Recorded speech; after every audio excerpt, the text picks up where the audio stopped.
અરવલ્લીના વિશ્વ પ્રસિદ્ધ યાત્રાધામ શામળાજી ખાતે ભક્તોનું ઘોડાપુર ઉમટ્યું છે।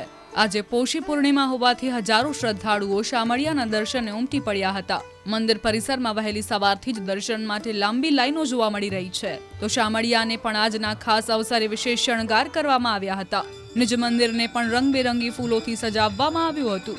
ઉલ્લેખનીય છે કે ભક્તોને કોઈ પણ પ્રકારની અગવડતા ન પડે તે માટે મંદિરના વહીવટી તંત્ર દ્વારા પણ વિશેષ વ્યવસ્થા કરવામાં આવી છે। દ્રશ્યોમાં જોઈ શકાય છે કે મંદિર પરિસર ભક્તોની હકડેઠઠ ભીડથી છલકાયું છે અને ભક્તો શામળિયાનો જયનાદ કરી રહ્યા છે। આજે પોષ સુદ પૂનમ આજ રોજ શામળાજી વિષ્ણુ ખાતે ભગવાન શામળાજીના સુંદર મજાના શણગાર કરી સુસજ્જ કરવામાં આવ્યા છે। અનેક ભક્તો આજે પોષી પૂર્ણિમાના દર્શન કરી ધન્યતાનો અનુભવ કરે છે।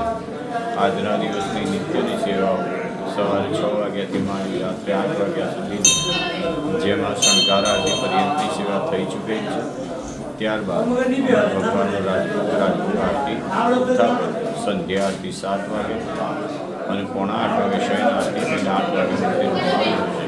આજ રોજ શામળાજી મંદિર ખાતે ભગવાને સુંદર મજાના લોકોને દર્શન આપી અને ધન્યતા અનુભવાવી।